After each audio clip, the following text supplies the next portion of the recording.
All right there. Let me just sort the air out, top my water up, and I'll be with you. Ta-da! All my friends are sick of having me around. Nobody wants to give a buddy one last break. Can't go on, I've taken all a man can take. Life is a curse, it only gets worse, and the world don't watch you drown. Maybe my mind will fail to ever find the point. I'm going deep, deep down underwater. Gonna make my grave underneath the wave. I'm going deep, deep down underwater. Gonna lay my head on the riverbed. Looking back, I rejected every place I stayed. A woman says I'm lying in the bed I've made. She says warriors don't give up before the war begins. So I get high to justify the mess I'm in.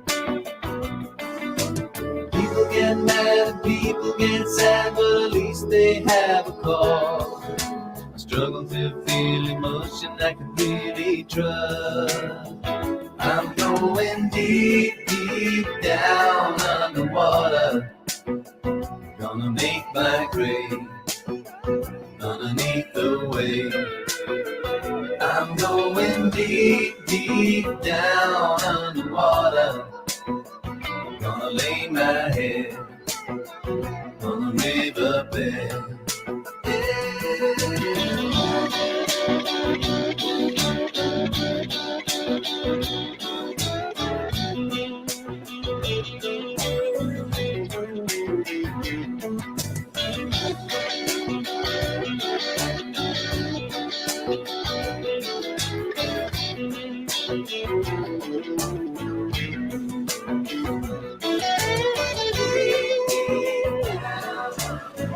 All right there. Well, here we go again. How wonderful. I don't really want to get into the burp. I don't. There's a bit of construction work going on. It might be a bit. It might be a bit intrusive. If it is and it's really bad, let me know and we'll just quit it. I don't really want to get into the fight too much because I've already made a video. Oh yeah, been busy. Woke up nice and early, went to bed at 5 a.m. Oh, was I working on my novel? Oh, did I fly through absolute chunks of it? Alan, you bugger.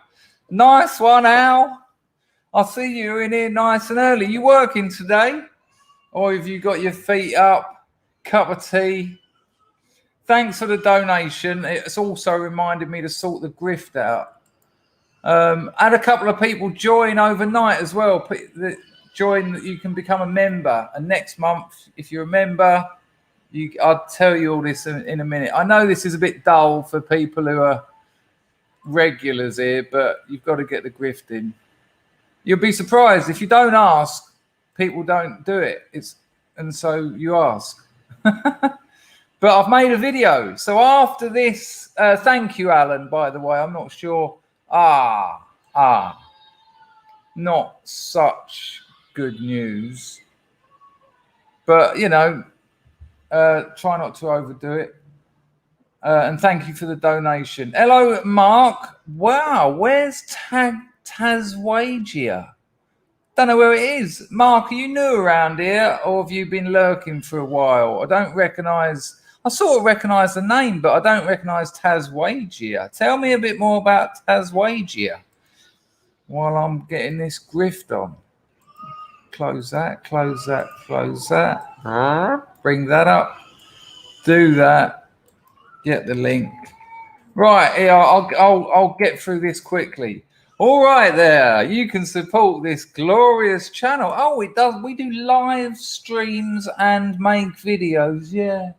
Actually, I think that's my better side for saying that. Yeah. Oh, yeah. You can join. All these links in the description. Oh, by the way, I've got an Odyssey channel.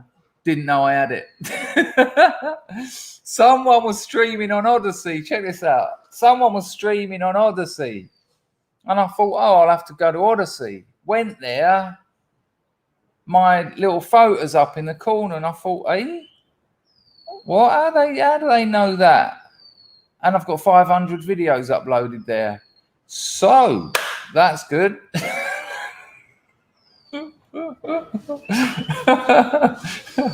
The pros and cons of benzodiazepines. It seems to have the BitChute thing of the auto load up. So, usual capers, if you want to... it's Tasmania, is it?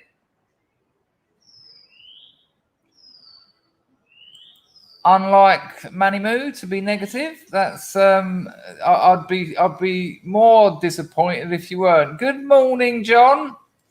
Oh, you're a lurker. No problem. Nice to see you break through into the inner sanctum. And I hope it's a lovely day in Tasmania.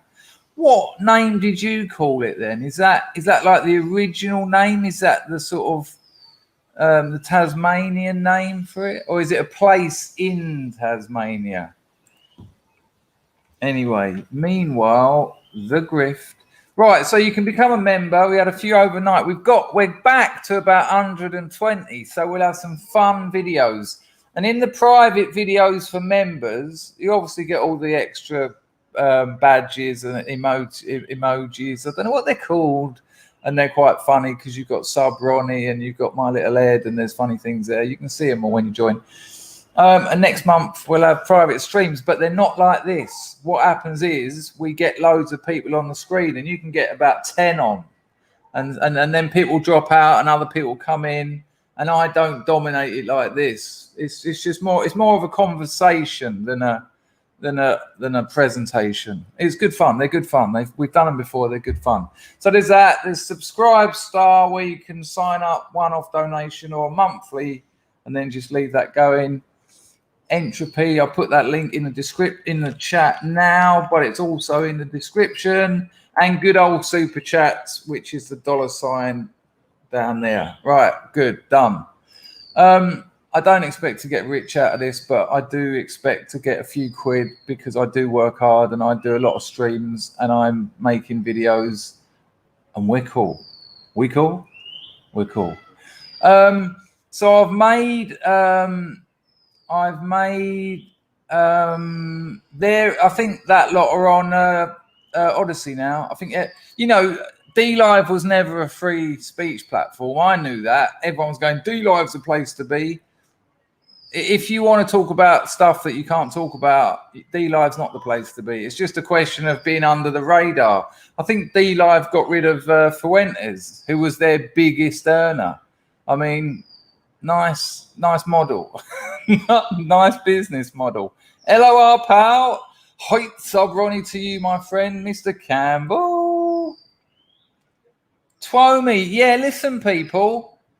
If anyone's writing in the chat and no one's responding to them, email me, because our boy Twomy here, OG Scrub, has he emailed me. He said, "Am I banned?"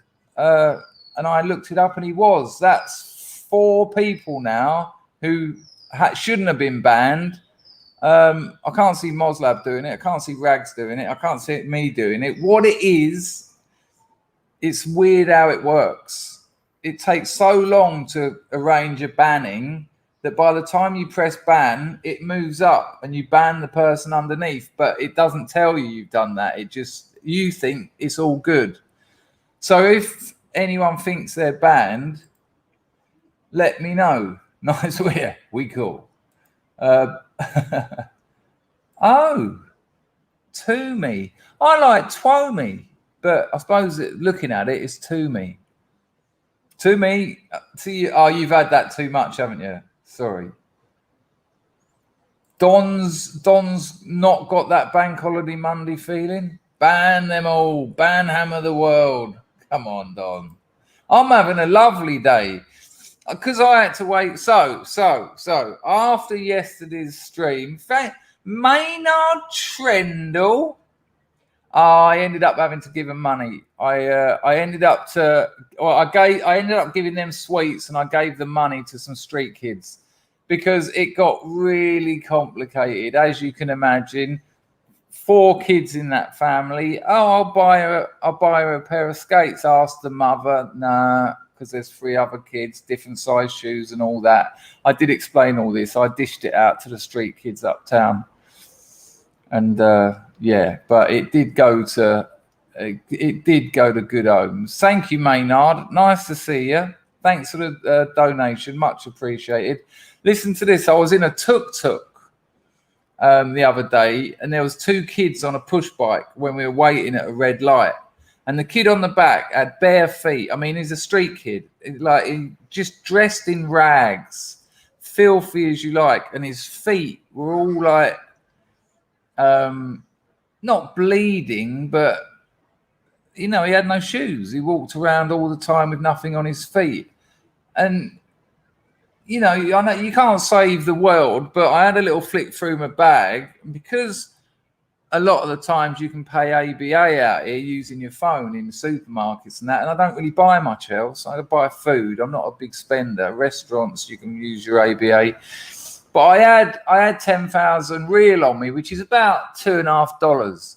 And so I just gone bong bong, which means brother, and which was what that's how you talk to people here. You say bong. And I'll deal with that in a minute. Epic X presents. But let me just say this. And he's turned round, and I've given it to him, and he's taken it off me, and bless him. I know it's a little bit, I gave money to the poor child. But bless him, he just went, I gone, and his face lit up. And I said to him, I pointed to my flip-flops. I said, get yourself some shoes. Buy some shoes. And I told my girlfriend, and she said he won't. She said he won't buy shoes. He'll take that money home and give it to his parents, who are probably alcoholics or ice addicts. Most of the street kids' parents are. And that's what the street kids go out all day trying to get money, however they can. And he'll give it to them. He just will. He would not dare go home with a new pair of shoes. And not only that, and this is what my girlfriend said, he wants to make them proud of him. He wants to say, look, I got this. Hard. So I think if I do that kind of thing again, I'll buy him the shoes, but not when we're parked up in a traffic light. That would have been a bit difficult. And I don't want to put a 6-year-old kid in my tuk-tuk. That isn't a good look. Come on, hold me hand. No.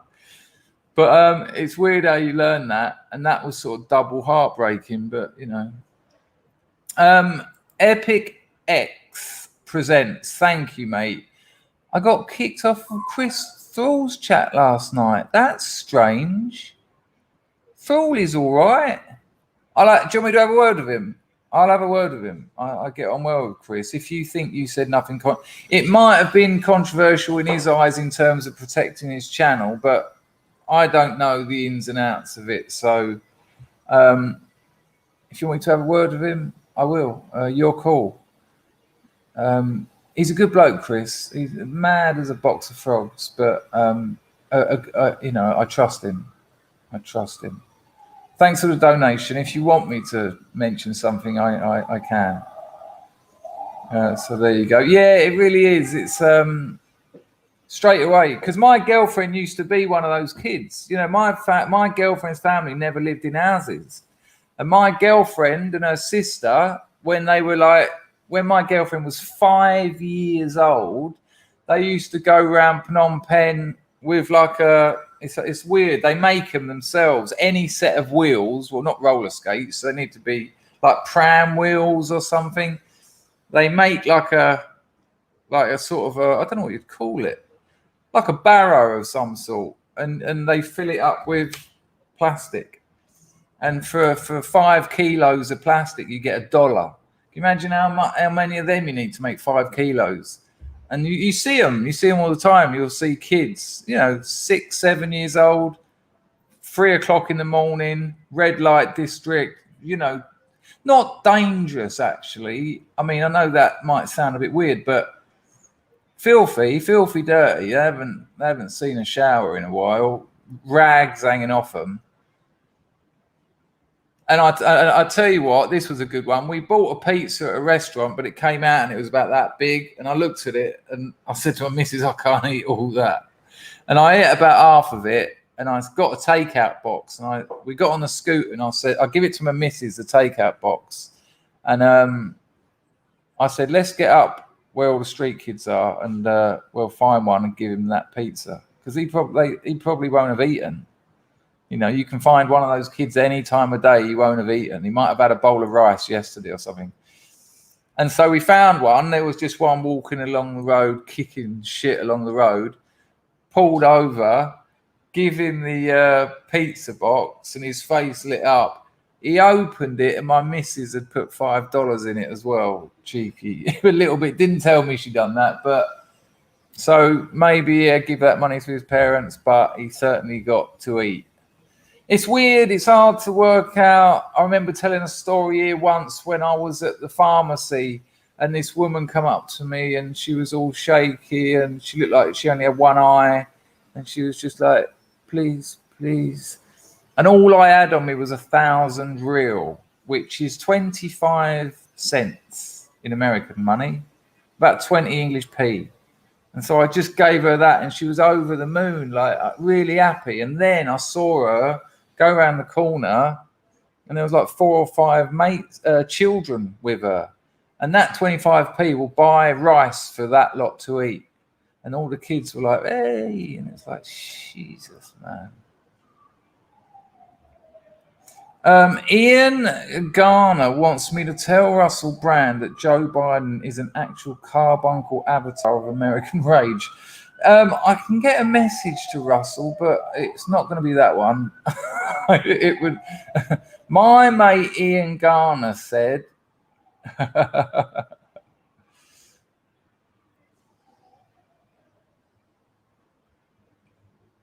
Yeah, you know what, Meganese, when my missus, before she lives in the house she lives in now, which she built, she paid for her family in the province, they lived in the shanty down near the railway track. And while you've got to be careful of, glamorizing that kind of life, there was quite the community there, I have to say, but it's also quite a dangerous place. It is dangerous. There's people down there with very severe drug and alcohol problems, and that never goes well. And without a doubt, they're much happier in a house. My missus told me she used to look at houses and wonder what was inside them. There you go. I don't know what the one's for. I'm unsure about the one. I think you've got more chance of getting an into Corden than I have. Use your foot golf celebrity status. He, by the look of him, he could do with a bit of sport. Sorry to hear that, Richard. Oh, God. Oh, what have I done? I pressed the wrong button. Hang on. Oh, sorry. Right, so anything else to tell you? So, yeah, I've made a video. It's 14 minutes. It's about the fight, and I will upload it after this stream. So you've got that to look forward to as well. Okay. What the hell is going on here? Having real problems with the old vaporage today. Not great. What? I've got something to show you that some of you might have already seen on my Telegram. If you're not a member of my Telegram, the link's in the description if you want to join. But check this out. A mate sent me this morning. he found it on a urinal, actually in the urinal, like blue tack or something, spray mounted on to the urinal. Hello, Mark. Check this out.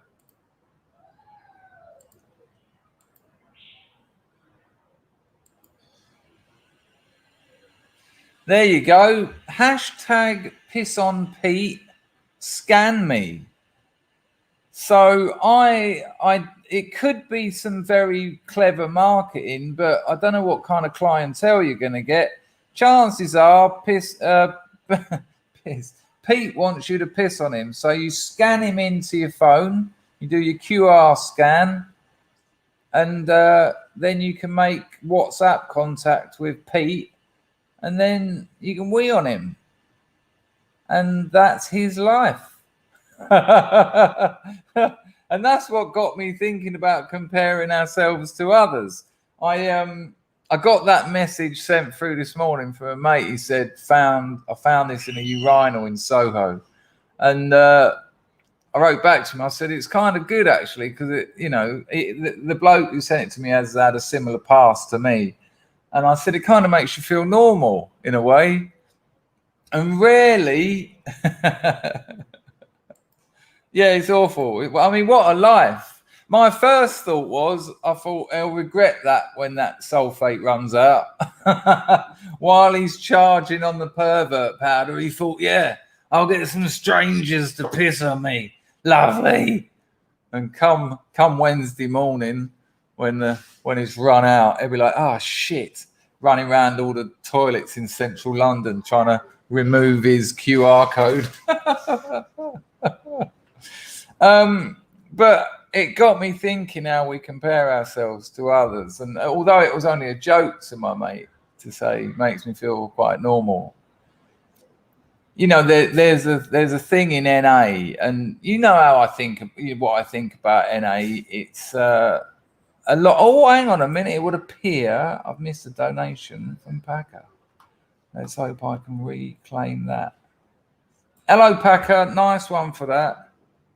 You don't well for someone. Oh, okay. I think I'll correct your spelling. You done well for someone who streams twice a day topless. Yeah, we're doing all right. I think this channel's growing. The stats would suggest it is. We're getting new names, new people. And some most delightfuls are coming out. And we had 150 people watching last night. So happy days. When you abandon your channel, you're bound to lose a few people. They get a bit, I'm not gonna, and that's all right. I made a mistake. I also did make 5 years of content, so you can forgive a mistake, as everyone here obviously has done.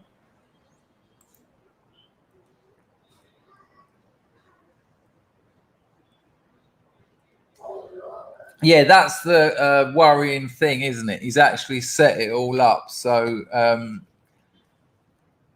there is a chance, I suppose, that he's a rent boy or something, and he's after business. So when you actually scan it in, he's like, yes, you can urinate on me. It's £5 a litre.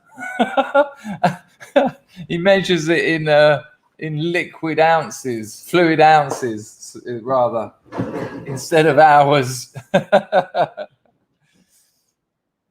Maynard says, you always have too many more people in the chat that's when I used to prowl around.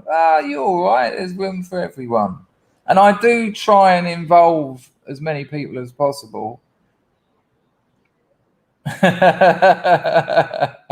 Excellent use of the word stream, Mark.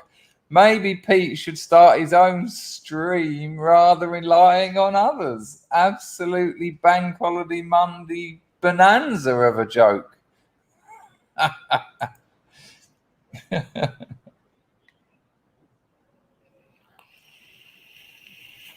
Well, to be fair, I don't know. Thankfully, I don't know. I mean, shall I scan the QR code? Should I do it now? Let's do it. I'll do it now. Let's see what happens. Let's find out. I don't know. I've got it up on my screen. I don't know if I've got most of my QR scanners are attached to apps. If anyone can tell me if you have do you have a built-in QR scanner on your phone? No, look at you fuckers. Scan it! Scan it! Well done, Broken Silence. That's the best joke of the day so far. Scan it! Hello, Steve Sproul. Scan it! Look at the lot of you. Scan it! Right, you can do it on the camera on the iPhone. Okay. Oh, this is interesting. Right. Is he going to get into my life somehow? What, is there a setting? There doesn't seem to be a setting for QR code. Do I just sort of go like that? No, if I just hold my camera at it, it doesn't do it.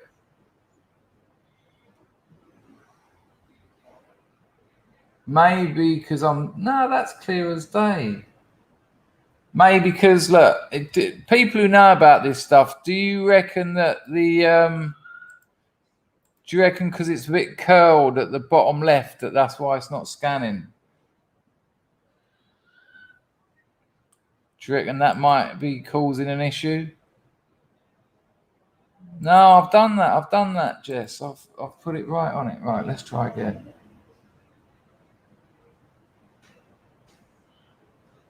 Ah, it's not bloody buying it.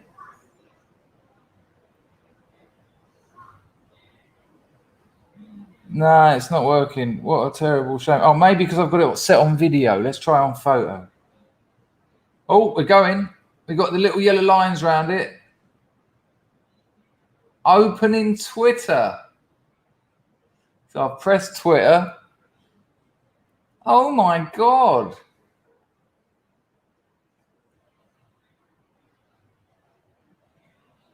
So listen to this bloke's business. I shit you not. So when I said to you this could be some kind of clever marketing, boom, I was on the money. So this is a geezer, and the headline, look. Oh, hang on. The headline, faggot for use. Can you see that? Faggot for use, right at the top. And then it says, piss or Pete for hashtag stag do. Human urinal. I mean, put your cup of tea down. Human urinal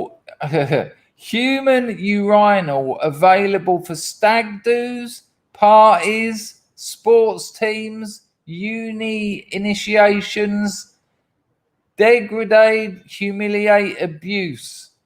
DM for private inquiries, and there's a phone number, 100% discretion. And then there's photographs where, yeah, I won't be putting them on my channel. Oh my God. Yeah, if you're interested, you'd have to follow that up yourself. That, I just saw a picture of like a target, you know, the red and white circles, concentric circles, and the middle circle was about that big, and he pulled his balls through the circle, and he was on his hands and knees. So his balls were the bullseye. Now, Lord knows what they were shooting at it. So that's his business idea. You know, I'm always talking about generating wealth, but I think you should generate health beforehand.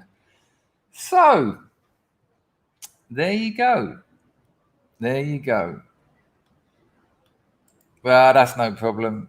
He can give me a call and I'll record it and we'll have a bit of fun. Well, that's what he thinks he's doing. Well, he obviously is. It said he had about 1,400 followers. What a strange.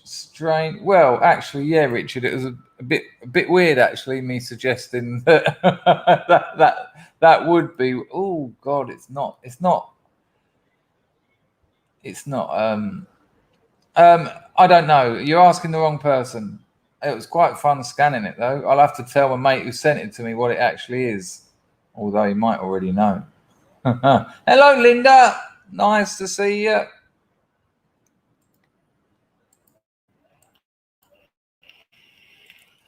So that was a peculiar start, an absolutely peculiar start to proceedings. So, you know, but actually it takes us back to this lives of others. And someone in the chat in the first few messages while the video was waiting said, Lives of Others, great movie. And I remember when I used that title, I thought that sounds familiar. That sounds familiar. And it is a great movie. If I remember rightly, if anyone's seen it, I think it's a film set in a Soviet Eastern Bloc. I don't think it's Russia, but it might be. And there's a bloke who kind of works for the KGB or something like that. He works for some kind of secret services. So his life is about surveillance. He watches other people. Now, I looked at the poll question already, and way out in the lead, in answer to the question, do you compare yourself to others? Way out in the lead was yes, yeah. And as I was saying before, Piss on Pete interrupted the situation. Oh, okay, Baz, it's East Germany, is it? Okay. Oh. Well, the Cold War was still going on in the 80s. Nice to see you, Horace. We've been having some interesting chats, haven't we? Scorry wants to know if it's gone out of sync for anyone.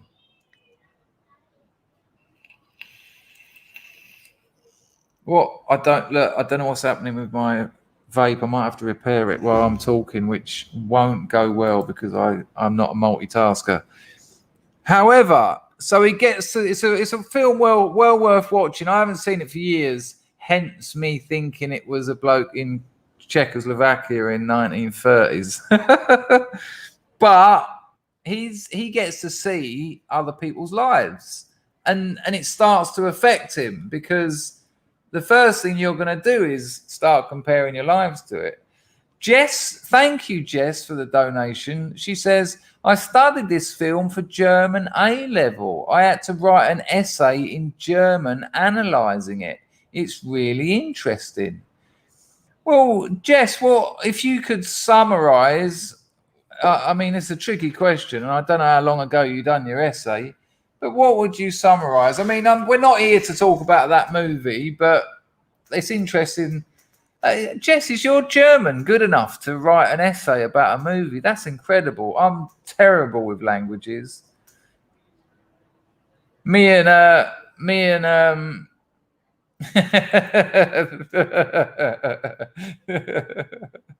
really? You think it's that way round? What was I talking about? Yeah, we're not here to discuss that movie, but me and Horace were saying, you know, why didn't I get taught Latin? Why didn't I get taught Greek? Why didn't I get taught about the Greek myths and legends? You know, really important things that underpin European and to an extent global culture. No, they didn't teach me any of that. Can't actually remember what they taught me. Trigonometry, which was very handy. Thanks. But we're here to talk about, as I was saying, Jess, thanks for that donation, love. We're here to talk about the way we compare ourselves to other people negatively. In NA, there's a saying, and again, that's where I got. You know how I feel about NA. Some of it is gold. Some of it is gold. Even if you haven't got addiction problems, some of it is really will change your life. And I've talked about many aspects of it. A lot of it I can't stand, but you take what helps you, like anywhere. You go to the supermarket, you buy what you want. But there's a saying that goes round: don't judge your insides by other people's outsides. So don't judge the way you feel by the way someone else appears. You know, you can look at someone who's like financially successful. Sorry about the construction work. That's awful. There's nothing I can do. I've closed all the windows already. Is that bearable? Or do you want me to... I'll quit it if it's unbearable. 90 people in on a bank holiday. Galileo, you always pop your head in and do the off. I know the coup. I know how it works. Have a good day. So the... Oi. Stop it. They probably will stop in a minute.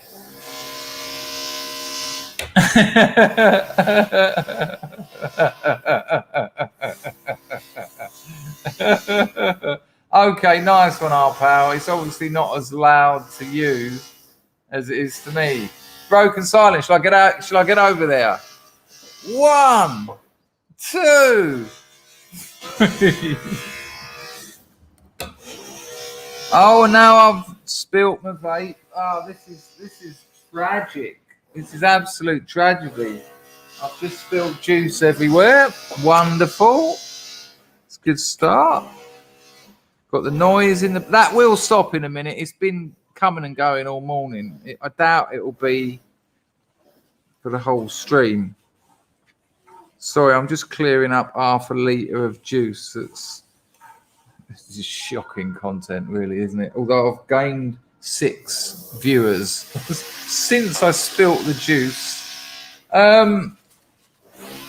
So we judge the way we feel by how other people appear, and in the world of social media, for fuck's sake, mate.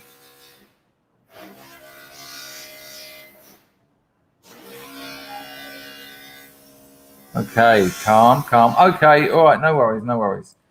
And in a world of social media, because people have obviously been doing that for forever, but in the social media world, you know, essentially what social media is an edit. It's an edit. It's like a filmmaker's edit. So you've had your week, and what have you done in the week? You tripped over in some dog shit. You went to the doctors because you got a lump on your anus. You drunk too much on Friday night and tried to get off with your cousin.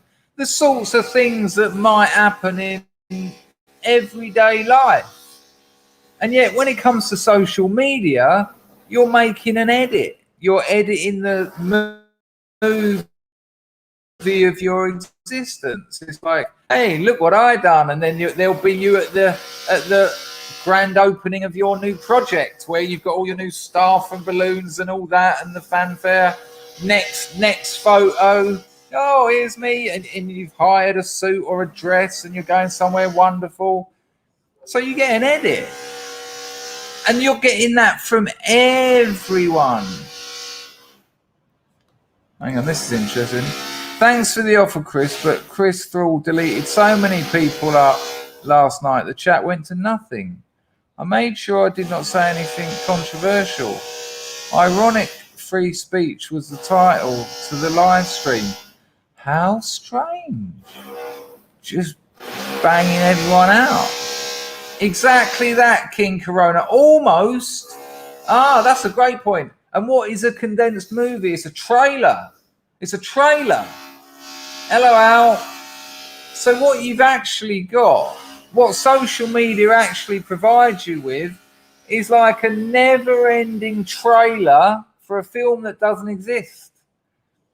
And you can't help but looking at it if you're looking at it. If you're going to tap into your Facebook, the amount of people I know say, I only use Facebook for Messenger, or like me, I only use Facebook for business.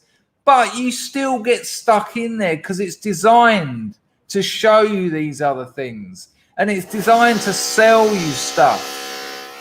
And so with all these trailers, you know, Twitter's the same, Instagram, I mean, that is all it is. Here's all the best bits of my life. Here's all the bits that you would like, that you would want. And on Instagram, you search for people who have similar interests to you. It's not really like that so much on Facebook. Facebook is like contacts and friends, but Instagram, I'm into yoga. I'll follow a few yoga people on Instagram. But then you see their trailer. You see them doing their perfect postures that you can't do. You see them on a mountain in the Parvati Valley with some of the original old yogis training them, and you think, hang on, how comes I end up doing it in my kitchen? And they're on the mountainside with one of the Iyengar family. And it's impossible for you to look at that and not make a comparison. Now, that isn't the problem. Making the comparison isn't the problem. The problem is what you do with that comparison. Because it's all right. It's all right to say, they've achieved that. I haven't. They've achieved that. I haven't. They've earned a fortune and bought a nice sports car. I haven't. But that's you can't avoid that if you're on social media. That is definitely going to happen. The problem is if you equate that with happiness, if you equate that with peace, if you equate that with being content, if you equate that with feeling good in your own skin, that's the mistake. Because these are trailers. And one of the things I've noticed in life, in my own experience, I've had these achievements or these goals that I wanted, and I've achieved them. And when I achieved them, nothing. No change. No difference. In fact, a feeling of emptiness. I'll give you a concrete example. So I wanted, I've always been a storyteller, and when I was in rehab, the one where I actually got clean for a while, I thought, what am I going to do when I get out of here? I had my business, but I thought, that's work. What am I going to do apart from work? And I thought, I'll do stand-up comedy. I'll use my skills at telling stories to be a comedian.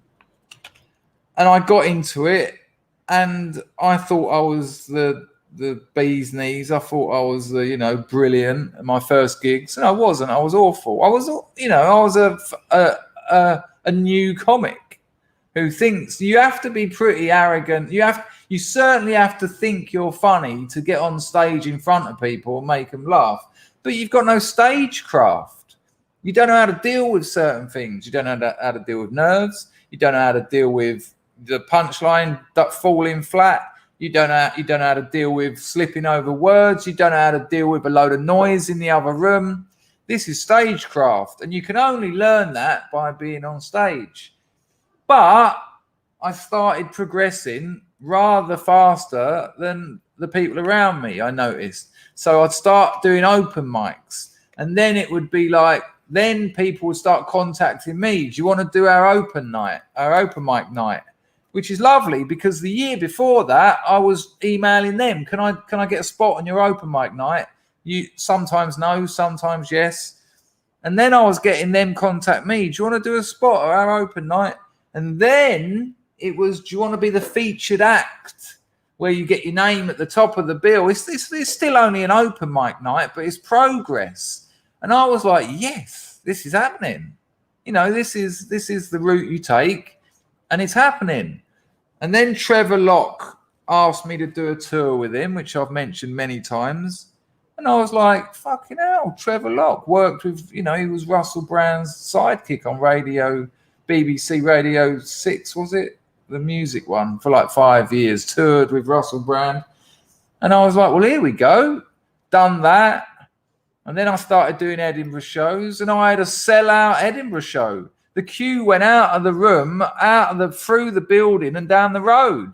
There was not only was there no seats left, there was no standing room left every night for 28 days. There wasn't enough room in my venue for everyone who wanted to see my show. And I was like, this is amazing. Loads of 5-star reviews. I got a couple of shitty reviews, because a lot of those people are leftists and they were sort of like, ugh, disgusting, ugh. And it's like, okay. But, you know, the people who counted, lovely. And then I'd done my Sex with Children show, which, you know, deliberately provocative, but the child in question was me. So up yours, all these people, you know, I get emails about this all the time from a couple of really obsessed blokes.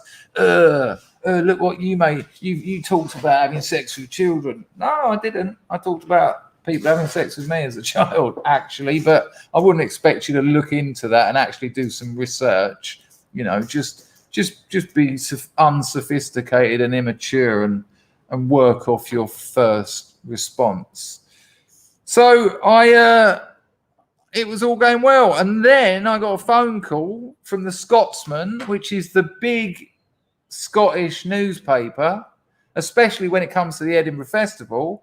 And they said, we'd like to do an interview and run a story on you and your new show, which they'd seen.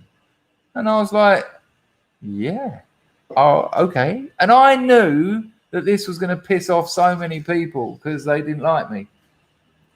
And they sent a woman round with a little recorder and a notepad. They sent a professional photographer around, and I was like, hey, I'm a comedian. I've made it. And I'd only been performing for about 4 years, and this was ridiculous. And then I got a 5-star review in the Scotsman. Kate Copstick, who is like the you know, she will cut you to pieces if you're shit. She gave me an incredible review. She called me the real deal. She said something like, there's a lot of masculine bravado and something I'm paraphrasing, but there's a lot of masculine bravado and people telling tales of debauchery, but Dangerfield is the real deal. And I was like, oh yeah. And then I've opened the next page, well, a few pages later, that woman they sent round with the camera and the thing, it was a full page. It wasn't like a column, full page, massive picture of me, the whole interview, 5-6 columns worth. And I was like, oh, amazing. And then I was a bit, that feeling lasted for about a minute. And then, and this, I don't think any of you will see, oh, you know, that's a different story. That was a couple of years before, and I got the producer sacked from BBC Radio Scotland. That went terrible. But I was embarrassed. That was what happened. So after about a minute of thinking, this is amazing, I just suddenly felt embarrassed. And I doubt many of you saw that coming as a response. I just sort of thought, I don't know about all this. I don't know about being excited about having photos of me and you know, knowing that, you know, I don't know what the readership of the Scotsman is, but thousands, tens of thousands, maybe hundreds of thousands of people reading about me. And, you know, my stand-up, like my writing, it's very personal, but it's, you know, that's a decision I made. You know, that I'm not going to hold that against them. But it didn't really cut it, because it was just like, well, it hasn't changed me. Now I know that every other comedian who was at my level a year before would have given their right arm for that article, and they let me know that. And, you know, when I was walking around Edinburgh, which you obviously have to do when you're at the Edinburgh Festival, they'd all come up to me and go, fuck me, man, full page in the Scotsman. And I was like, yeah. And I played it up a bit to them, but they were doing to me what I thought I would get. They were judging They were judging how I appeared by the way they felt. And they were thinking, oh, look, he's made it. He's on the road. You know, and there was another review I got that year said something like, you know, Dangerfield has certainly been places, and by the looks of it, in the comedy world, he's going places. And, you know, this is exactly what comics want. But I'd only been going 4 years, but it didn't make me feel any better. Didn't make me feel like I'd achieved. See you later, Dub Power. Or someone's going, oh, Dr. Jimmy's taking the dog for a walk. See you later, Jimmy. So we have this sort of thing where we look at people's successes and we compare ourselves to them, and we convince ourselves. Do I still have that article? I think I do, but not here. It'll probably be at my mother's house, to be honest with you. I think I kept it. It was online for a bit, but I don't think they leave those things up forever. I'll have a look in a minute. I'm just trying to get my freaking vape working, which isn't good because we've got 120 people watching. Sorry about the vape, people.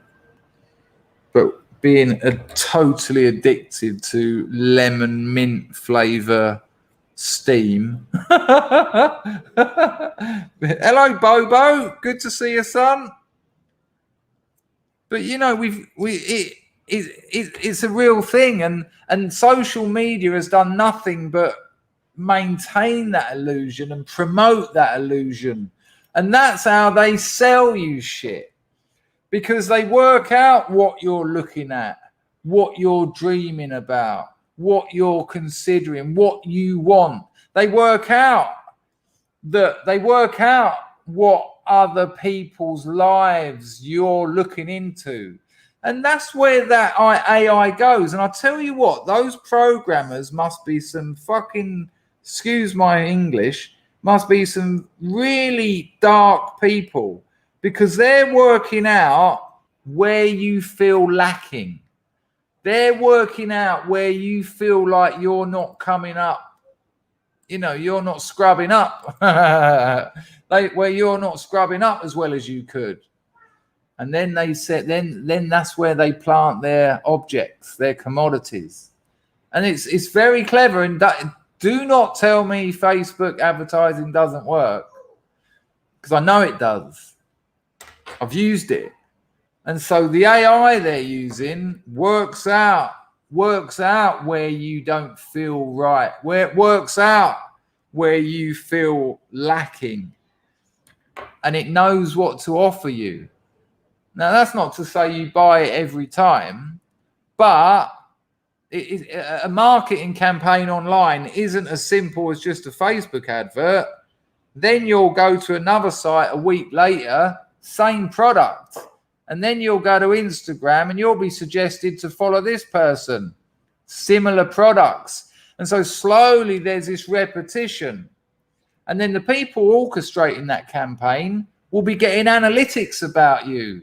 This customer, hello Skin Scar, this customer is into this, would like this. We know that because of A, B, C, D, E. And we've looked at these multivariable analysis, and we know that he will buy. And he's seen it appear 7 times. Right, start offering him a discount now, because he hasn't bought yet. Hey, here's your chance to get so-and-so off. But hurry. I'll tell you what, put in "but hurry" in an email subject line will almost double your opens, people opening it. It's that simple. And you'll be listening to this thinking, I wouldn't do that. But you're not thinking at the time. You're not in when you open your emails, you're just wanting to see whether that bird you've been stalking is written back to you. And when there's an email and, you know, Sunday morning cup of tea, first fag of the day, for Americans, that's not a homosexual. It's a cigarette. You just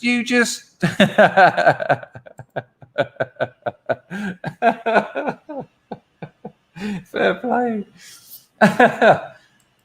And then it's money off, 20% off. And then bosh, one day you buy it. And if you trace that whole story back that I just gave you, they worked out where you feel like you're lacking. They worked out by what you look at, what other friends' accounts you look at, whose photos you look at, how long you stay on photos, where your cursor goes on websites. And that is how they're selling you stuff. Because you compared your insides, you compared your feelings with someone else's appearances. And then when that object comes through the post, and you're like, oh, wicked, wicked, wicked, wicked, wicked. My new pocket, my new Leatherman pocket tool has arrived. You open the box and the box goes, that lovely little air squeeze. And it's all nice and it's all set into this perfectly molded little white box. And you get it out and it's just incredible. And the craftsmanship's amazing. You open it up. And it's got a pair of pliers on it. You open a pair, there's a little mini pair of scissors. There's a file on it. There's a saw on it. And it's all about that big. You can't believe they got so many tools into this little thing. And you look at it and you put it on your key ring. And you put your key ring on and you're going to the pub that night to meet a couple of mates. And as you're getting dressed and you're thinking, sports jacket, white T-shirt, jeans, brown shoes. Classic, smart casual, no dramas. Oh, hang on a minute.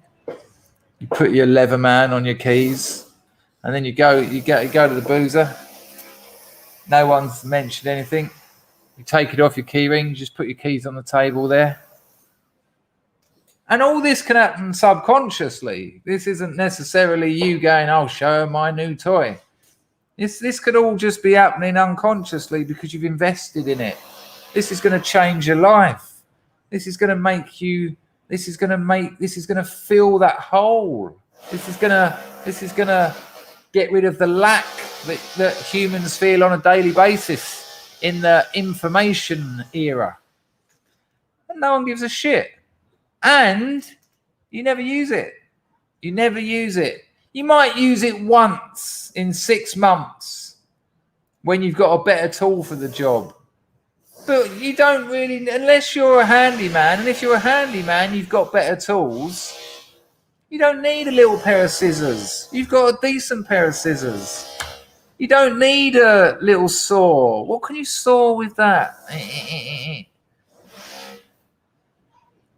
All they've done is make you consume, which means more people have to produce.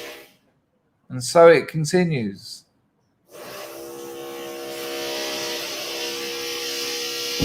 And all this was going on long before social media. I am having a little bit of trouble concentrating with that freaking noise. Bank holiday Monday, you bastard. Sorry.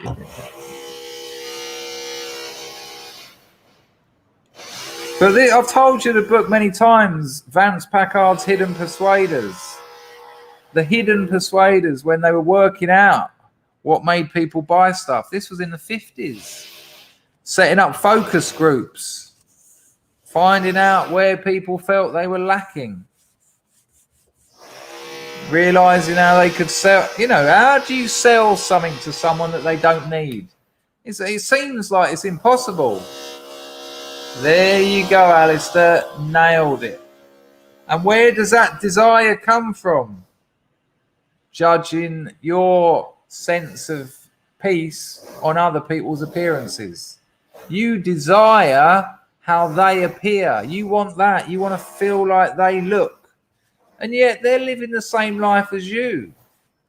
All that money, all that trailer of their life that goes on, the trailer of the movie of their life that doesn't exist is what gives you that desire. What a in its own way, a tyranny.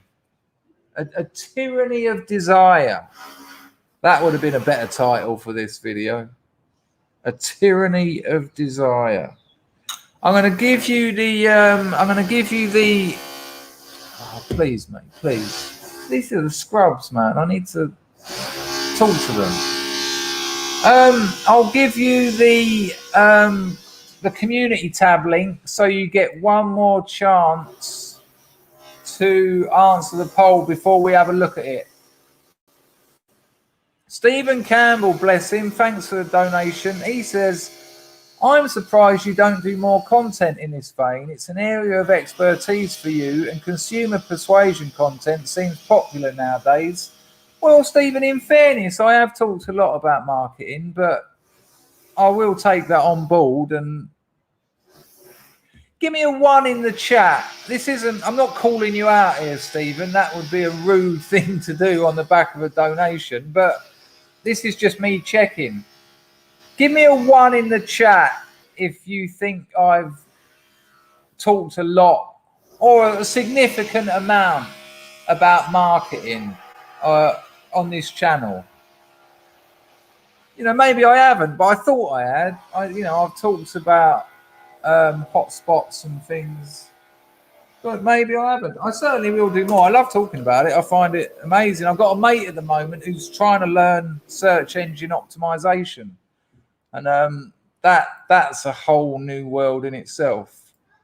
Yeah, look, there you go. There's plenty of ones in there. So not only have I, but people have been listening. But Stephen, that doesn't mean I won't do more. I might do one on SEO at some point.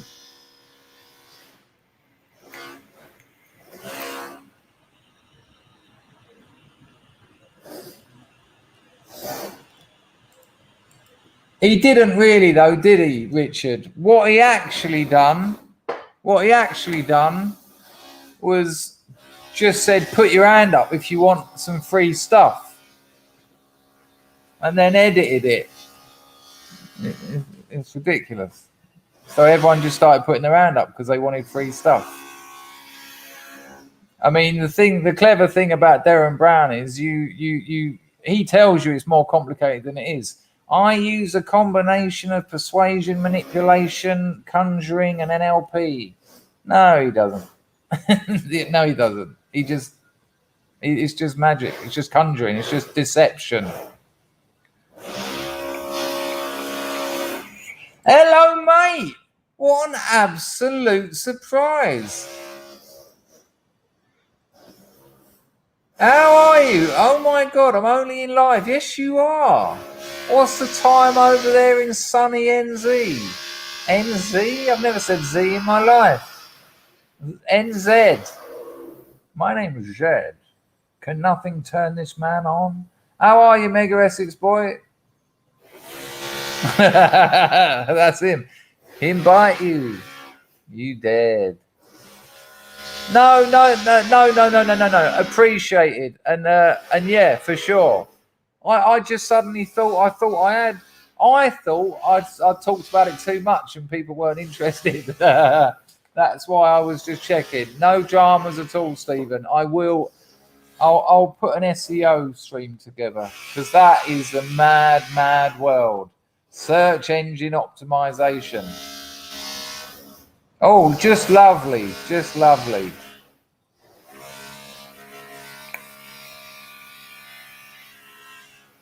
He isn't doing that. Darren Brown isn't making suggestions. He's got about 2 tricks where he uses suggestion. The rest of them are magic tricks that you can buy in shops. I'm telling you. Like there's what, have you seen the one where he goes up to a bloke he's in Carnaby Street and they're all looking around and he goes, yeah, this bloke will do, this bloke. And he's a black fellow and he comes up to him and he says, all right. He says, will you just, and he knows there's cameras looking at him. He says, will you just do this experiment with me? And the bloke goes, yeah, sure. And Darren Brown says, okay, so I'm looking at you. I'm thinking, well, you're a big built guy. You're walking quite confidently. It's police, military. And he looks at the bloke and the bloke sort of smiles. He goes, okay, there's a smile. So it's along that security. You're a security bouncer. And the bloke goes, yeah, I'm a security guard. He goes, okay. So let's move away from work. How do you relax? And he looks down, he says, okay, nice pair of shoes, nice pair of trousers. I'm thinking, it's not football, you're too big for football, but it's not rugby because your face is not smashed up. He says, something a bit more quiet, maybe. It could be cricket. He says, no response there. Golf. And the bloke goes, yeah, I play golf. And it's like, whoa. He absolutely got it. And as a viewer, you watch it and you're like, that's amazing. And Darren Brown, thanks you, JD. I want to be your Ford Cortina. Not a problem. I want to be your Ford Capri with a couple of breeze blocks in the back to stop it spinning round corners. Nice one, JD. Although JD is my mum's nickname as well as Big Mama Danger. So that's a very lovely. Thanks for the donation. I don't really know what to say about wanting to be my Ford Cortina. I'd certainly get into you and put the pedal to the metal and go. Yeah, I've never driven a car. So this is how that's done. You find someone, you just find anyone that someone who you know, someone in the production team knows. And they say, yeah, I know someone. He walks through Carnaby Street every morning, every lunchtime, because he goes to Pret at lunch. And they go, okay, tell me what you know about him. Facebook, Twitter, make up a character kind of picture. Then set the cameras up at the right time. Wait around, maybe an hour, 2 hours, 3 hours, it don't matter. And here he comes. And then they're all there, right, okay. Yeah, what about this fella? He knows what he does. You can't get that stuff out of people's heads. You can't read minds. You can read words though, and when people provide you with those words and you remember them, you just tell them. That's how you do it. Alistair's dropped a 10-bit. Tartan,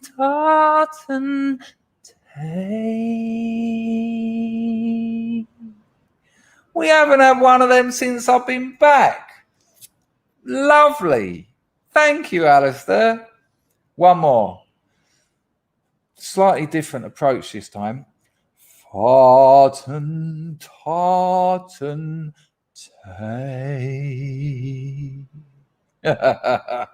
I enjoyed that a little bit too much, and I hope you did too.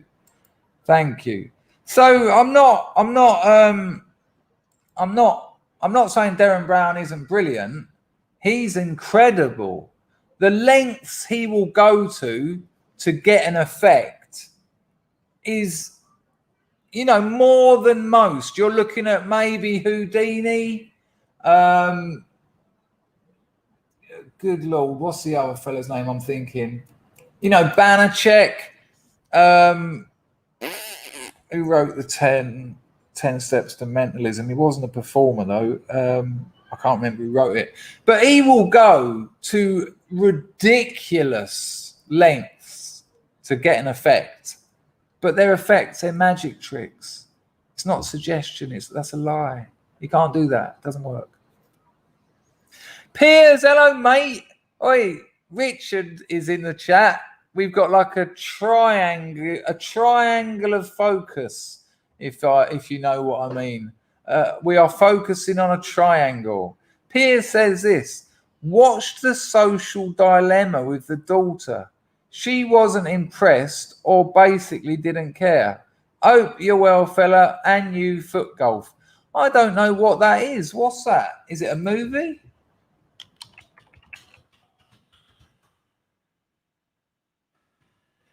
Oh, it's a Netflix thing. I'm not on Netflix. I'll look into that though, Piers. Nice to see you here, mate. Send my regards to the missus, and I hope you're all right. Judging by your avatar, you're still taking risks, which is lovely. JD wants to be my Ford Cortina, but then says, if you like your coffee hot, I want to be your coffee pot. It's almost the queasiest couple of comments I've ever received. Nice one on the donation. Dawn Browning, Field Marshal Dawn Browning. She says this: hello, lovelies. Glad I caught a live one. Dishing up stuffed chook breasts. Chickens? Is that chickens or chicks? Chickens with roast veggies for Master Ben. Twit pick incoming. All right. Well, I'd love to see you. That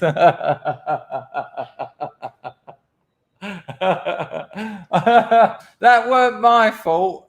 That weren't my fault. I didn't. It's your fault that I nearly said I'd love to see your stuffed breasts. That's not my fault. Lovely to see you, Dawn. Shit. Well, hey, what's happening? Oh, hey, I didn't. What one? You've done two, and I didn't. Have I missed another one? Are you talking about the coffee hot one? Sometimes I see them, but you know I'm dealing with other things, so I know to go back to them. Oh, do you? Where are you living? It could be a long journey, but I don't want to fight you. Please don't fight me. Please don't hit me.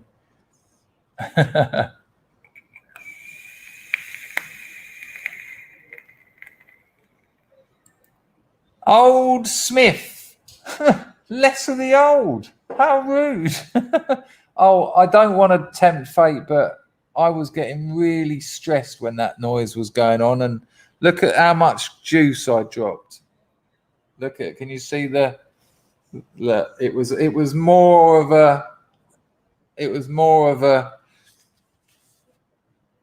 catastrophe than I was letting on, and I was nearly crying.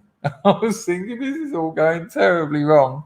120 scrubs on a Sunday arvo. Wonderful. Well, Sunday morning for most of you. Have you seen the stage shows where there's a scroll that's been hanging up on the stage and everything that has been said throughout the show on it? I have seen that. Yes, it's a very old trick. It's a magic trick. Look, Smith W, right? You got two options here.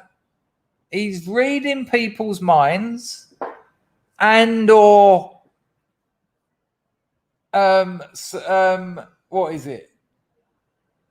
Or telling them what to say, implanting thoughts, or it's a trick. Now, if you had to put your life on it, would you say he's reading minds or implanting thoughts in people's, the opposite to mind reading, mind writing, or he's doing a magic trick? Come on.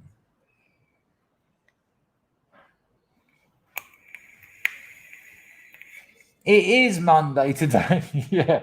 But it feels like Sunday. Oh, the geezer upstairs just came down, and I think my talking about meat and vegetables, they were a little bit on display. Right, you might have seen Darren Brown. Give me a 1 in the chat if you see him when he goes into an arcade and he says to these blokes, right, I've got a coin in my hand. You put your hands behind your back, put the coin in each hand, in one hand, and then put them out in front. And I'll tell you what hand it's in 4 out of 4 times. And he does. Darren Brown gets it right.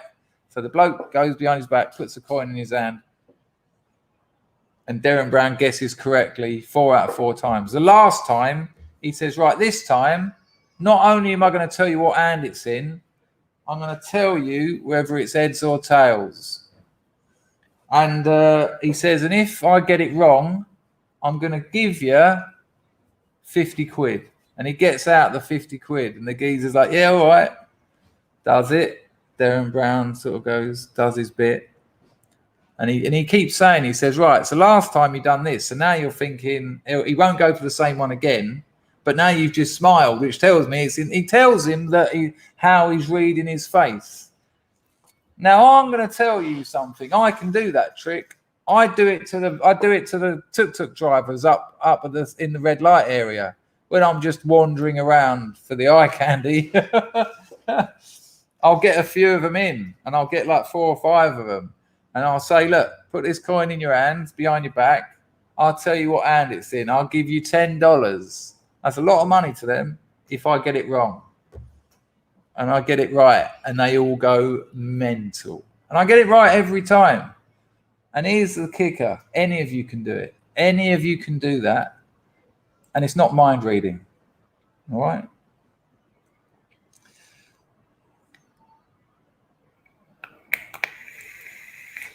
Hi, Jack the Ripper. Well, I stopped streaming for a few weeks, but I'm back on it now, and I'm making videos as well. So keep an eye out on your notifications, and because I'm trying to change the times that I do them, so that people such as yourself who might be in another country, might have jobs, can catch live streams. So lovely. JD says, let W be your wussy meter. I'll never run out. Are you drunk? let full stop W be your wussy meter. I'll never run out. How many words? How many letters? Thanks for the donation. Jess said, our pal showed me a card trick the other day and laughed at me when I didn't get it. Well, at least there was some laughter. Coins aren't magnetic.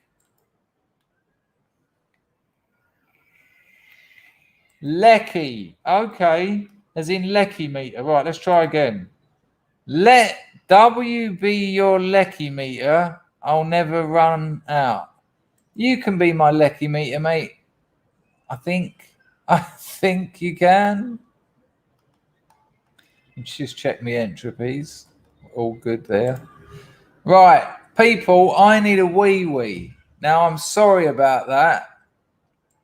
Anyone want to take the stream while I'm having a wee-wee? Anyone want to... What coins are magnetic? I mean, there might be, but as long as you're having a good time, son. As long as I'm not saying, I thought they weren't. Most aren't. Maybe some foreign ones are. Who wants to take the stream? I'll give someone I'll get you on. You want to take it? Or are you saying wee to that? Anyone want to take the stream?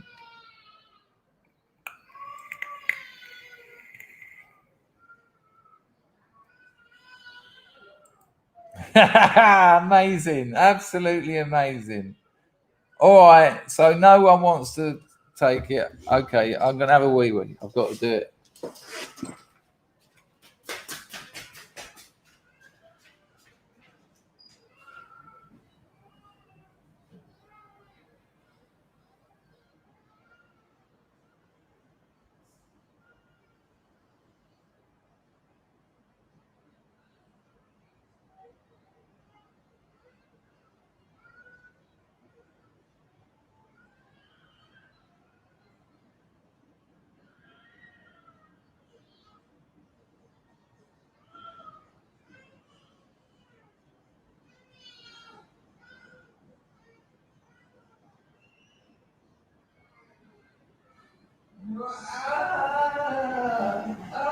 It's too big. It's too big. It's too big. Oh, I can't roll it back up.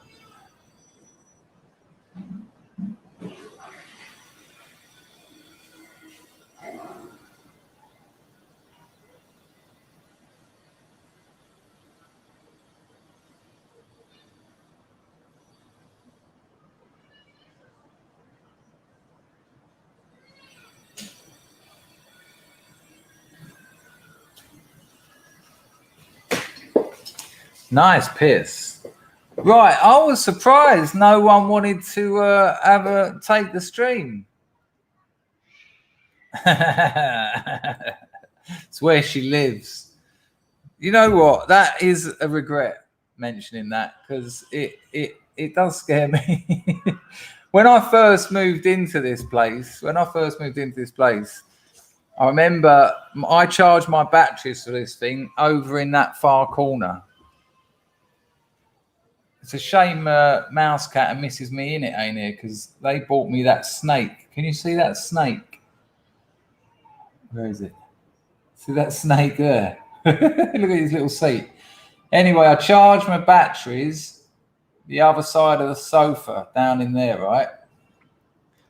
And I was in my bedroom, which is there. And I didn't want to turn the lights on. And it was the first night I was here. And as I was walking through the room, I just remember thinking, maybe this was an abattoir. Now, I don't believe in ghosts or anything like that. But that first night walking through here in the pitch black was a little bit frightening. I will, hands up, say that. I don't know why. New space, new... Hang on a minute. I'll join. I was that drunk scouser that you owe 800 quid to.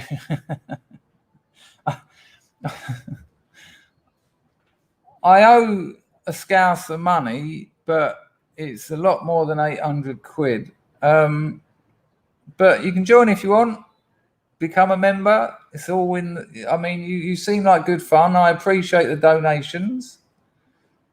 It's all right. Hello, Longsight M12. Are you a most delightful or a lurker? Or have you just joined us recently in the glorious House of Scrubs? Lovely to have you. You're more than welcome. But I don't recognise the name. What's a Longsight M12? Is it some kind of weapon? I had a look at the Cambodian shooting ranges the other day. You can fire a 50 cal. So tempted. So tempted. But damn expensive. Yeah, that's the real question. There's a few. Bianca fights the zombies. Aloha to you too. You keep... Oh, listen to this. My missus has never left Cambodia. And... she's really scared of zombies, and we watch films. We watch a lot of those massive sort of Chinese, you know, multi-generational scanning fighting movies that go on for 3 or 4 hours with a budget of like 100 million, and they're epic. And we've worked out we can watch them on the computer, but they turn up on the television. I mean, I'm sure that's nothing to a lot of people, but. I got an HDMI lead, but it turns out I don't need one. I can get YouTube on the telly. Oh, yeah. Only takes me about an hour to get it working. But, no, it's an area in Manchester. Ian Brown sings Longsight M13, but I'm from another part. Ah, it's a geographical location. Well, nice to see you, mate. Welcome to the glorious House of Scrubs. Our pal, it would appear, lives just down the road. That's very kind of you, Devin. An absolute pleasure. An absolute pleasure. 120 people on a bank holiday Monday. Wonderful. Anyway, so is Bianca a content maker? Bianca, are you a content maker, my love? Is it Bianca or Blanca? Bianca. Oh, Bianca.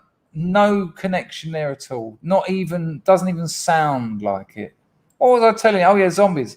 So listen, so you know me and my missus we're going to go to England at some point, see yesterday's stream to find out why that's stalling terribly.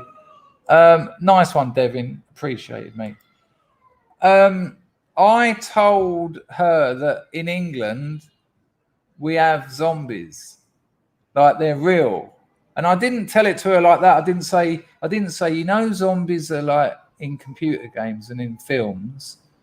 Well, I just thought I carefully I dealt with it subtly. I built it up. I was sort of like, yeah, you know, I mean, I've seen a couple. And she's like, what?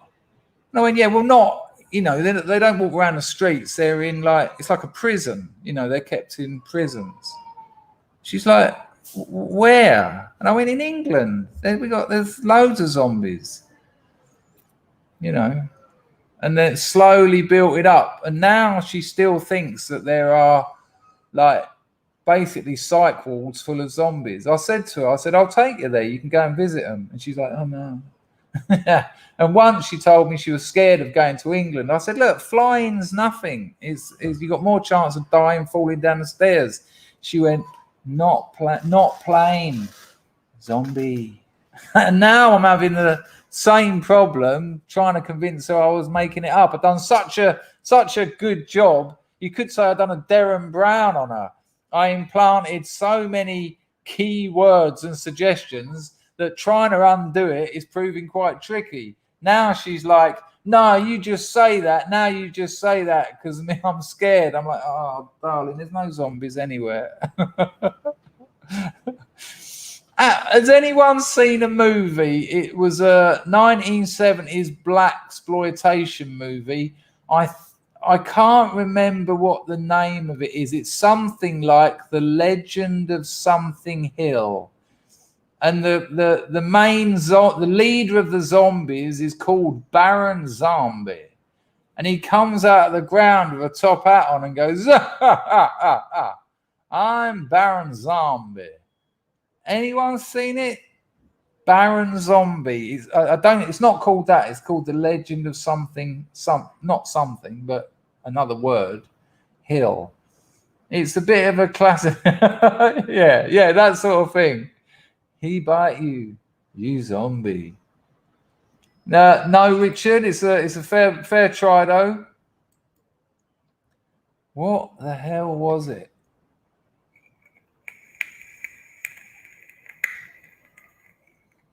I can't believe no one's seen it. I wonder what I get if I search Baron Zombie. Not much. The speed of my computer. Do you know the movie? I found him. Oh, that's it. Baron Samedi. That's it. Because that's right. Because we got it wrong. No, it's not Live and Let Die, but they've. Hang on, where's that? That's brilliant. No, hello, Natty. It's the same character in Live and Let Die, Baron Samedi. But we used to think he said zombie, but I've just remembered that. I'm Baron Samedi. And we used to think he said Baron Zombie, but the character isn't necessarily first seen in Live and Let Die. They wiped it from this blaxploitation movie. Because it says here, Baron Samedi, also Baron Samedi, also Bawon Samedi, is one of the lower of Haitian voodoo.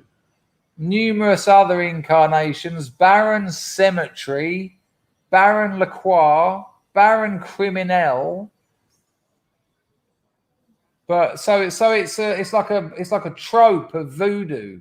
But in this blaxploitation movie, we used to love it. We used to just put it on because it was, you know, when you're like 14 and absolutely that. It's absolutely that, Rothschild. It is that.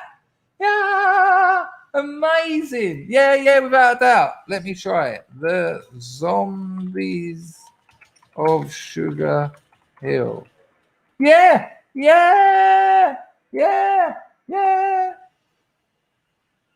No. Yes. No. It's just called Sugar Hill. Let's see if we can find a trailer. Yeah, I've obviously since mid-1970s, my memory hasn't. Let's see if we can find a trailer and see if we can see, hi, I'm Baron Samedi. Sugar Hill, classic blaxploitation flick. I doubt they had trailers for them in those days. Maybe they did. Yeah, I found it. It's on a channel called Exploitation. The movie was made in 1974. I think you can get away with trailers. It's only 1 minute 56. I haven't seen this. Thank you, Rathchild. I haven't seen this, so I don't know how entertaining it'll be, but it might amuse. It's only 1.5 minutes, so let's try it. Hi, I'm Baron Samedi. It'll be funny if it has that bit in it and I've completely got that quote wrong, but come on, 40 years later, you're allowed the occasional slip up. Here we go.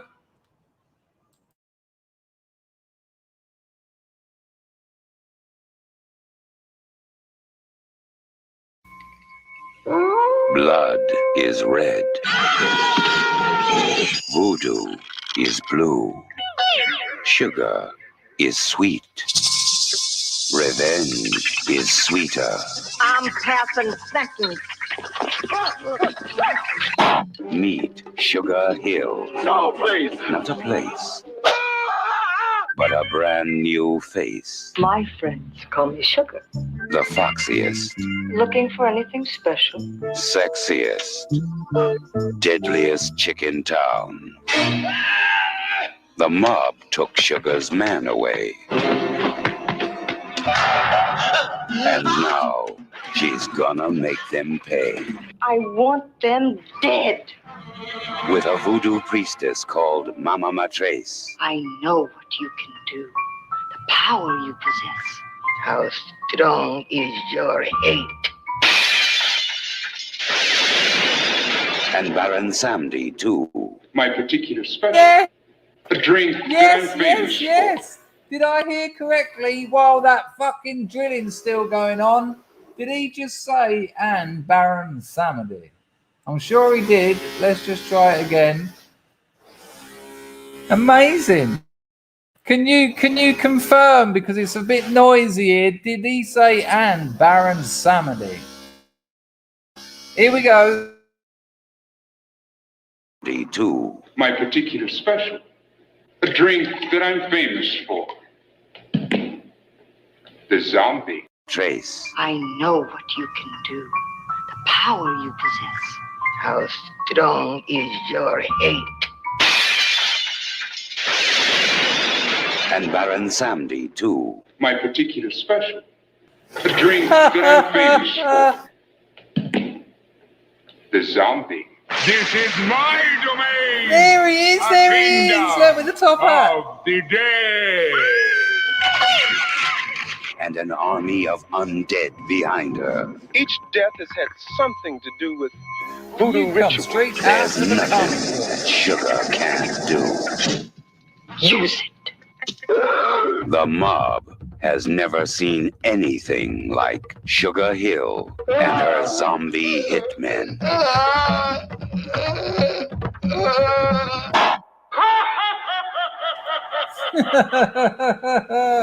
Absolutely incredible. Well done, Rathchilds. That's amazing. I'm Baron Samedi. Well, you know, when you're like 13, that is just, you say it forever. We used to just turn up at school and like you'd walk into class and the teacher would go, "You're late," and you'd go, "I'm not late. I'm Baron Samedi." And all the kids would be cracking up, and then they'd send me out and I'd have to sit in the corridor. We covered that 4 streams ago. That's quite incredible. That's quite something. I might have to watch it later. Although I'm planning to get on the novel. I'm in such a...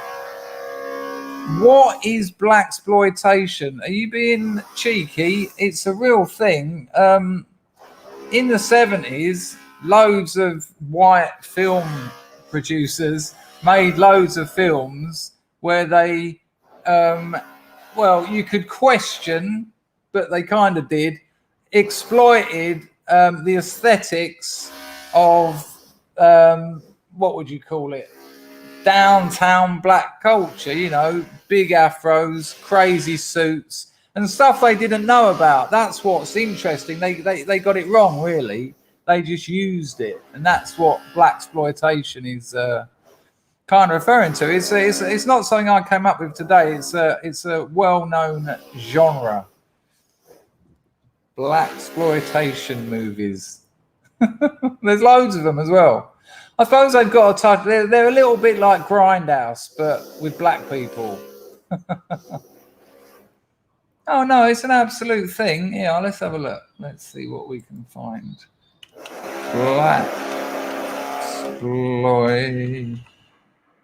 Blaxploitation movies. Yeah, look, I'll just show you. Hello, mate. Long time no see.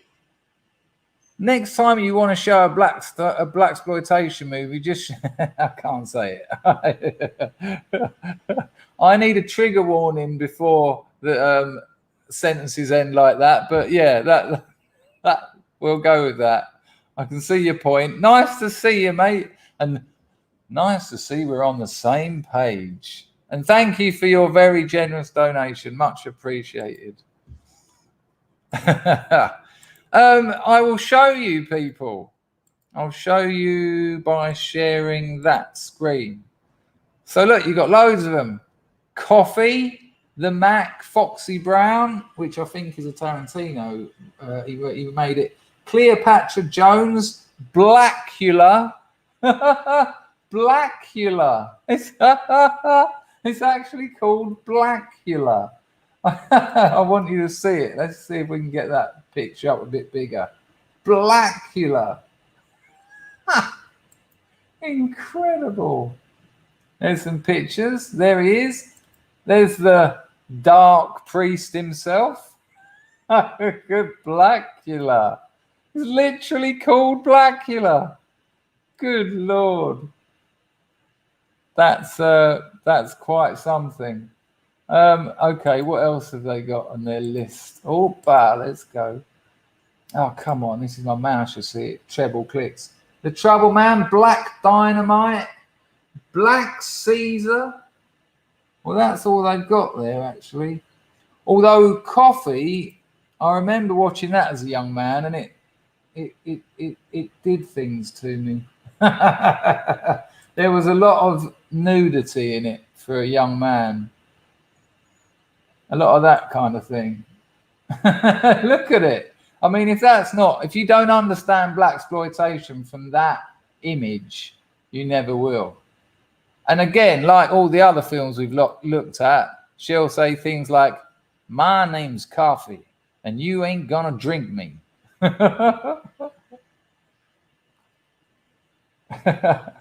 Look at this. Hang on, I've got to show you.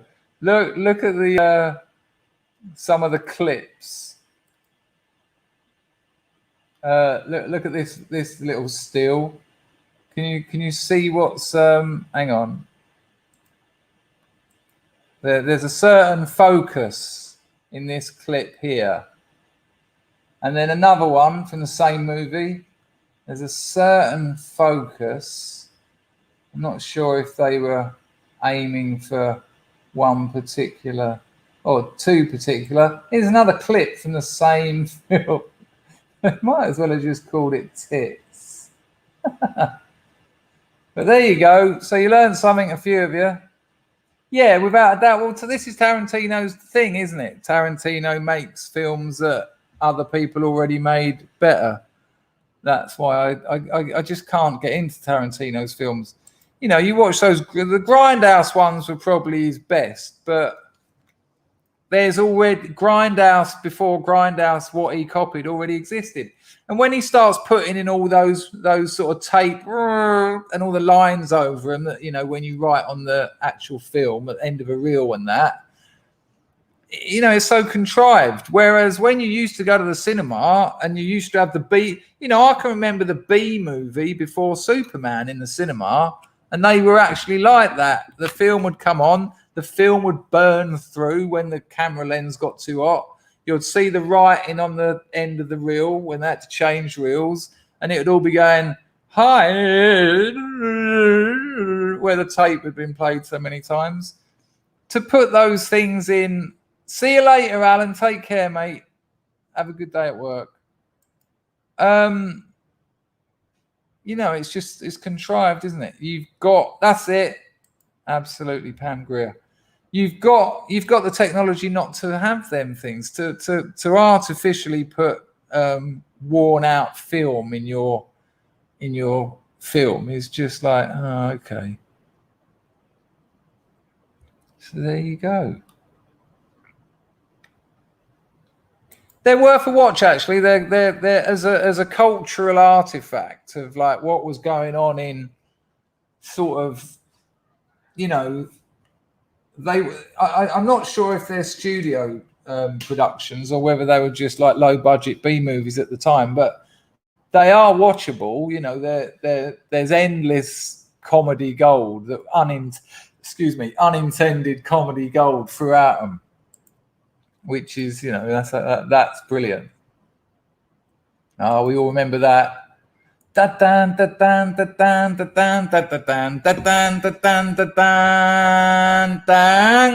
then it would cut. Welcome to the cinema. Feeling hungry after the movie? Then go to, and that intro would be used all around the country. And then it would cut to a still. Feeling hungry after the movie? Well, why don't you go to John's Chip Shop, 14 Gravesend High Street, and enjoy a lovely meal with the family.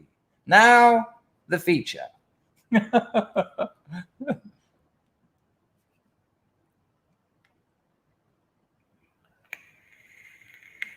Well, you know, it's only subjective. If you like it, I couldn't stand Pulp Fiction. I was cringing my fucking spine loose. But, you know, that's, you know, it's a creative endeavor, and if you liked it, you liked it, and that's all cool. That's how it works. I don't, you know, you can't say you can't really say what is a good and what is a bad film. I mean, if you enjoy it, it's a good film, isn't it? But wasn't it lovely going to the cinema in the 70s with your old man? He took us to see Star Wars. He took us to see Superman. I was about to list off loads then, but my heart sank when I realised that my father took me to 2 films ever. Oh, no, tell a lie. Bambi, of course. One in the chat if you cried at Bambi. Come on. Yeah, he's unconvincing as a person as well. Al, I'm not taking anything away from your enjoyment of that movie. Packer cried at Bambi. Me too. I was only about 4. Palmer, there was a puddle under Palmer, and it wasn't Willy. It wasn't Willy water. I'm nearly 50. That's the first time I've ever said Willy water, and I assure you, I'll be saying it a lot more times. Loads of tears at Bambi. I saw it. Not a great movie, but again, you think it is, so fair play. Yeah, that is an absolute classic. Absolute classic. What an amazing. Is that the one where they all end up in the shopping centre, Baz? Ah, Scory, it's well worth a watch. It's actually a beautiful cartoon. Is Dawn of the Dead the one where they end up in the shopping centre? Because what an incredible bit of foresight. Just zombies walking around a shopping centre. That's no accident. It is that one, yes.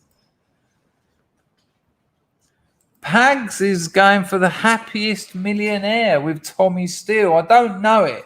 The only Tommy Steele movie I think I've seen is Half a Sixpence, is it?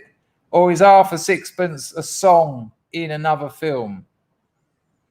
Number 1 Audrey Hepburn fan, Amazon Women on the Moon. Hey, if you're a number 1 Audrey Hepburn fan, do you know Gizzy Erskine?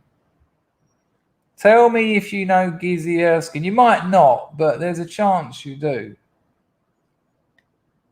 Exactly that, Rathcharles. Beauty is in the eye of the beholder.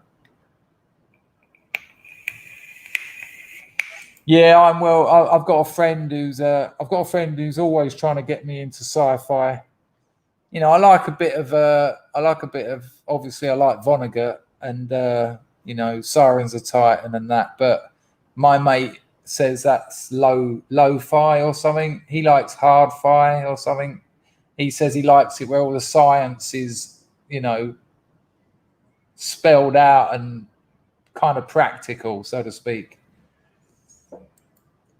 But it's not, you know, I read things like David Foster Wallace, so I can't see me spending too much time on science fiction. But I would like to, but I've tried. And Emma cried at E.T. I didn't. I did enjoy it though. We went to the cinema to see that as a kid as well. Yeah, Palmer reckons we all cried at E.T. Who's the bloke who made all the boobsploitation movies?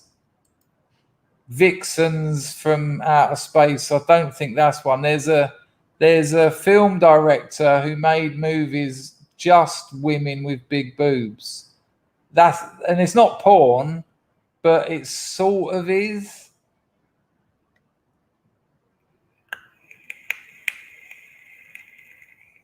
You a fan of David Foster Wallace, Adele? Flammer Diddler laughed at his cousin for crying at E.T. I think it is Russ Meyer, you know. Let's have a look.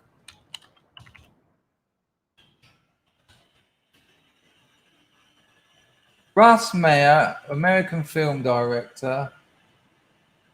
He is known primarily for writing and directing a successful series of sexploitation. What? And that's it. Sexploitation films that featured campy humour, sly satire, and large-breasted women. I've seen a couple of them, and it's just incredible. Sorry, I'm gonna have to. I can't. We can't just look at those. We can't just. No, we talked about Mr. Hardcore the other day, and I ain't going there again. Oh, she's a friend of mine, and she's a TV chef, but she based her style quite obviously on Audrey Hepburn. I'll show you. I mean, she's changed a lot now, but back in the day, let me find it. Yeah, I found a photo of her, and I'll show you. Here you go. You'll see what I mean. She's in my novel because I rocked up. There you go. When you'll read in my novel, when I finished my withdrawal in Patong, she hit me up and said, I'm in Phuket. The Sunday Times have paid for me to have a $5,000 a night villa with its own swimming pool, its own beach, and its own speedboats. Want to pop over? And I was like, see you in 30 minutes. Let's go. I got chucked out for opium. Anyway, yeah, that's right. She used to make them on telly. She's a nice lady. I haven't spoken to her in a while, but she's not gonna. Oliver hasn't seen this channel in over a year. Oliver, what's up with you? I'm back making videos as well. Yeah, I thought you'd appreciate that. That was when she was a lot younger, but she's a love. Oh, God, she looks good there. Too old for looking at sexy pictures. It just does me. Get off my screen. But she doesn't do too well in my novel. I won't be naming her. In fact, not her. But it was quite the time when I got over to their place called Sri Panwar. Yeah. Oh yeah, I was writing it yesterday. Give me a 1 in the chat if you're new here. Give me a 1. Surely there's new people here. Well, it's lovely to have you back, Oliver. The glorious House of Scrubs. welcomes prodigal sons and daughters. I turned it all in a few months back and then I come back. Always enjoyed this channel, but got zooked and off YouTube got zucked. I don't know what it is. Don't know what it means. Zuckerberg. I'm an old man. Oh, come on, you're not new. Deadbeat Chest. Tito, you're not new. Our pal's not new. Oh, what? Why do I ask these questions? Look at all these OG scrubs pretending they're new. Unless someone asks a different question and I've missed it. See you later, Packer. Take care, mate. Enjoy your bank holiday Monday. Did I get it right?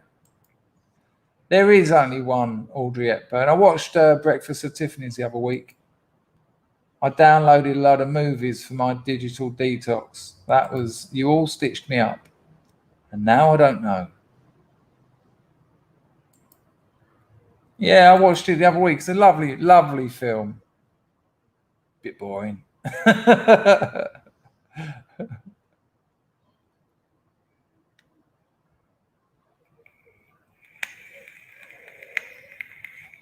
Right, people, that's 1 hour and 50. I'm going to knock it on the head, I think. Was there anything else I had to show you? Let me just have a quick check of my YouTube history. I've got a funny feeling I wanted to show you something else. That Goldie-looking chain malarkey yesterday was a disaster, wasn't it? Good Lord. I haven't talked about the Jake Paul fight because I've made a video about it. I'm going to upload that now. Don't forget, you can join this channel, link in the description. You'll be then. Hello, Chris.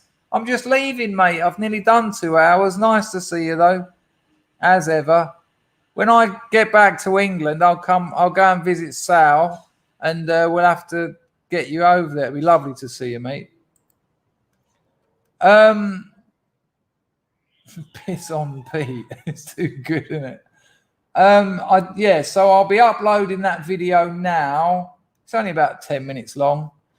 But you can join the channel, and next month we'll be running those private videos, so that's worth it. And I've also got an Odyssey channel, probably worth joining if ever I get chucked off here. I don't think I will. I'm playing their game, which is what you have to do if you want to be on here. Yeah, no, nice one, Chris. What an absolute treat that'll be.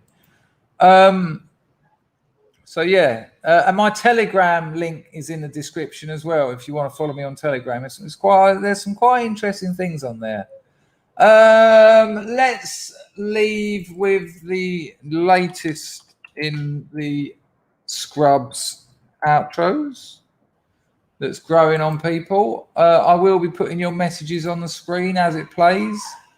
So if you want to hang around and send some messages, you are welcome. Have a lovely Monday, people. I might stream later, depending how much work I get done and how knackered I am after getting that work done.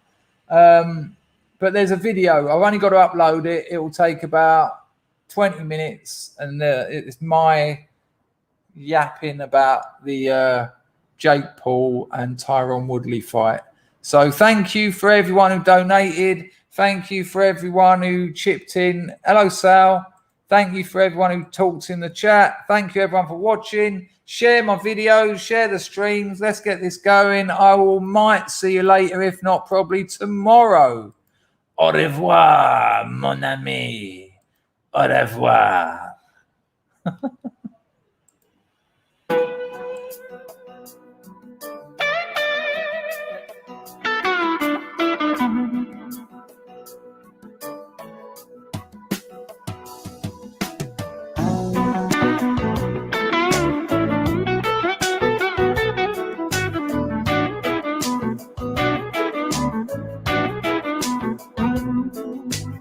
Everyone knows I'm gonna be the first man down. All my friends are sick of having me around. Nobody wants to give a buddy one last break. Can't go on, I've taken all a man can take. Life is a curse, it only gets worse, and the world will watch you drown. Maybe my mind will fail to ever find the point. I'm going deep, deep down underwater. Gonna make my grave underneath the wave. I'm going deep, deep down underwater. Gonna lay my head on the riverbed. Looking back, I rejected every place I stayed. A woman says I'm lying in the bed I've made. She says warriors don't give up before the war begins. So I get high to justify the mess I'm in. Thank you, Adele Walker, for the £5 entropy. Much appreciated, love. At least they have a cause. I struggle to feel emotion I can really trust. I'm going deep, deep down underwater. Gonna make my grave underneath the wave. I'm going deep, deep down underwater. Agreed, Linda. I'm loving it. On the riverbed. It would appear we have a new scrubism with Pissy Pete.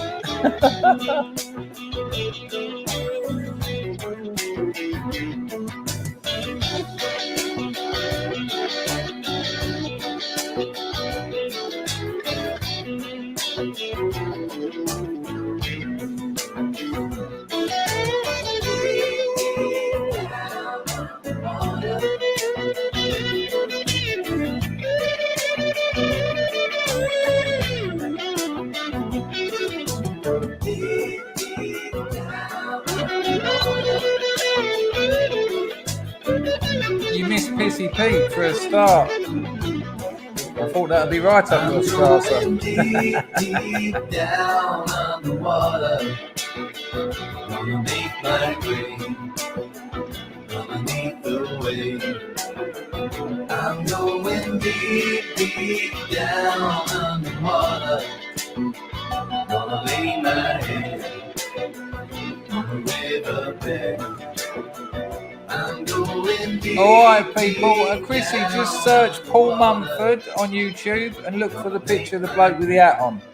And then there's about 20 albums there. Enjoy your day, people. Look after yourself. Tell the people you love that you love them. They need to know more than you tell them. I might see you later. There's a video being uploaded literally now. So go on. Piss off back down your own end or I'll send Pissy Pete round. And you wouldn't want that.